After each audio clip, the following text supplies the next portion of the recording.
All right, it's one of the coolest features here in the Canon R5C, but are you using it? And more importantly, are you actually using it right? Make a lot of noise. Go ahead, kick the ball, make a lot of noise. I'm talking about the S&F Clip / audio wave feature here in the Canon R5C. Run, run, run.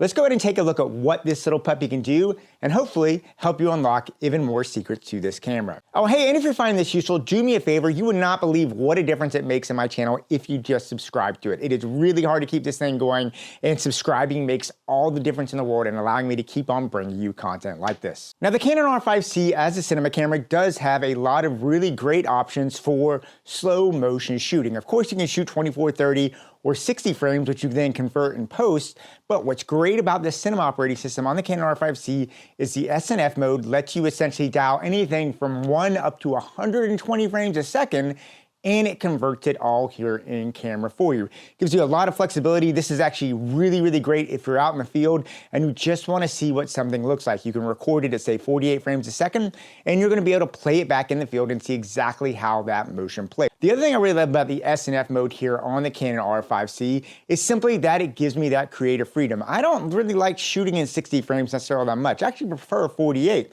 or maybe I want to go to 96 or 120.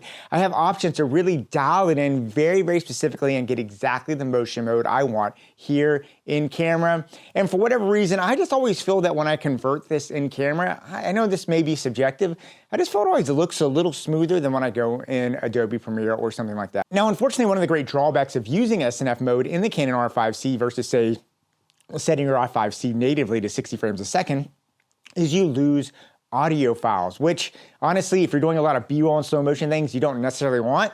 But there are going to be a lot of times when maybe you're shooting B-rolls and something organically happens and you really, really wish you could have had an audio clip of that just to make it, punch it up in post, because you can speed it up and make it all matte. And because of that, luckily, the Canon R5C gives you two options for slow and fast recording. It gives you standard slow and fast motion, and it gives you S&F Clip / audio wave. And what this allows you to do is to shoot slow and fast motions, but it records a separate audio file that if you want, you can come and put back in your camera. Now, the good news is while this is very easy to do in the Canon R5C, you do need to set up a couple things to make sure you do it right.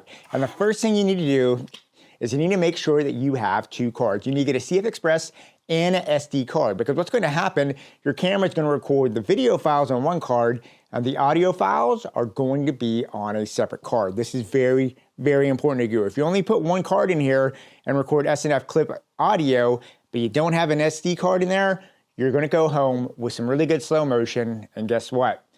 The audio files never got recorded anything, and you're going to be a very, very sad puppy. All right, now once we get our cards in there, what you need to do is set up your camera for maximum success, because that's what we all want, right? Now, the first thing you need to do is you need to come here in the menu, and you're going to come to the second window, and you need to see shutter mode. Now, you need to make sure that shutter mode is set to angle, because what's it's going to do, it's going to allow you to have consistent motion blur. If you keep that at speed, what happens is when you start changing your shutter rate, your motion blur from your angle is going to get all off. So if you set a 180-degree angle, which is about the equivalent of 1/148th, or most of you do 1/50th of a second if you're coming from the mirrorless world, what that means is all your files will have a consistent motion blur to them, which is very, very, very important. Do not do any kind of slow motion without setting shutter angle, because you don't want to have to worry about that. If you keep that at speed, if say you go to say 1/48th of a second, well, all of a sudden you got to change to get that same level of blur, you need to change your shutter speed to say 1/100th of a second versus 1/50th. When you're out there running and doing this stuff, you don't want to be worrying about your shutter speed and angle. If you set it to angle, the camera's going to automatically convert, so you're going to get the same motion blur every time. Very, very important. So make sure you put shutter angle on there. Now, the second thing you're going to do is you're going to come here and make sure you know what your project base file is. And as you can see here on the Canon R5C, you can basically, if you're working in NTSC, you can do 2398, 2997, or 59.94. Basically 24, 30, or 60 frames. NTSC, that's what you can get. If you're PAL country, it's going to be 25, 50, you know the drill. Now, once you have that, your camera is set and ready to go. And what's going to happen now is your camera in S&F mode is going to convert based on that base angle. It's going to make your life a lot easier. Now, all I got to do once I have that all set up is I come to recording mode. And if you click here, you'll see slow and fast motion and S&F Clip audio / wave. Now, I did a whole video on slow and fast motion, so you can check it out here if you want to see it. And a lot of this is kind of the same thing, because all S&F Clip is versus S&F is just it records the audio, which is what we're talking about here. So what I'm going to do is I'm going to come now to S&F Clip Audio Wave, click it, and now you will see it is set to S&F Clip / Audio Wave. And now if I go to slow and fast frame rate, this is where I can dial it in. And as you can see, I can go all the way from 1 all the way up to 120. So I have a ton of flexibility in there. 96, 72, 56, you name it, you can do. Now for demonstration purposes, I'm gonna put this, let's go crazy. I'm gonna go 96, how about that? Now, if I come out of my menu, what you're going to see here is, one, if you notice at the bottom, notice how my shutter angle was 180 degrees? That's still the same. It hasn't changed. You have that S&F indicator at the top, and you can see the 96/23.98. That's letting me know that my camera is shooting at 96 frames a second, but it's going to convert it down to that 24 frames per second base that I want. So if you hit record and play this out in the field, when you hit play again after you record it, it is going to show you the converted files in camera, which is absolutely fantastic. Run, run, run!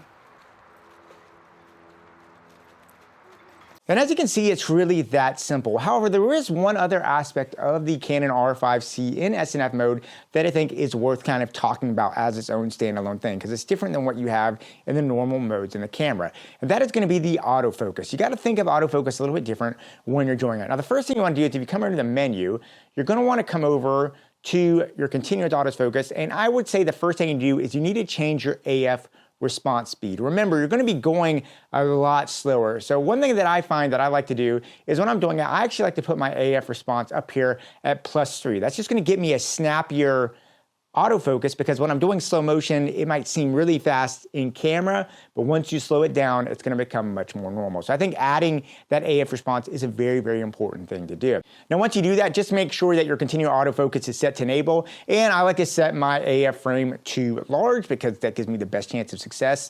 However, there is one very, very important caveat to this if you're used to working in autofocus on the Canon R5C, and that is that in S&F mode, you do have autofocus, but you do not have tracking. And this is a big, big thing. Now, as you see here, you can touch on different parts of the frame and grab it, but you can't track. And that is something that you cannot use this and not be aware of that. Now, I've found a lot of times I don't have a problem doing this, but if you're doing a lot of gimbal work, for instance, and really need to have like a tracking of a project, that could be a serious limitation for this mode for you in S&F mode. And when you're talking about autofocus for the Canon R5C in S&F mode, you have to bring up this other very, very big caveat. While you lose tracking in most of the S&F modes, if you go over 60 frames a second, you lose even point and touch for autofocus. That means once you go over 60 frames a second, you want to shoot 72, 96, anything like that, you're not going to have any autofocus in the camera. This is a major limitation to slow and fast on those higher frame rates. It's something that I'd really love to see Canon fix in a firmware update. But if you are using these modes, you absolutely need to be aware of this limitation in the camera. Now, the good thing about the Canon R5C, if you absolutely need that motion tracking, you can set the camera to normal recording and record in 60 frames, and then you get the full range of autofocus tracking. Now, when you download the cards into the camera, you will find the file structure exactly the same for the S&F Clip. That is not different at all. The only thing that is different is where you're going to find the audio tracks. What you need to do is put the SD card, you're going to come to the private folder, and there you will see the audio folder, and here you will find the clips. Now, the file names should match up completely fine, so you should be able to pull those on completely the same. So it's just a matter of bringing that into your nonlinear editor of choice, and then you can just literally match it all up and be good to go. And now what happens is you have a situation where you have all the goodness of slow and fast motion, but you have that safety audio track if you need to put it in there for some reason. Make a lot of noise. Go ahead, kick the ball, make a lot of noise. Anyway, guys, this is one of those things I do get a lot of questions about on my YouTube channel. I want to make a video specifically dealing with this because I have had some people freaking out in the past because they thought they lost their audio clips. So anyway, guys, I hope this was helpful. Please leave me notes and comments down below. And yeah, go out there, keep on shooting, and yeah, I'll talk to you soon.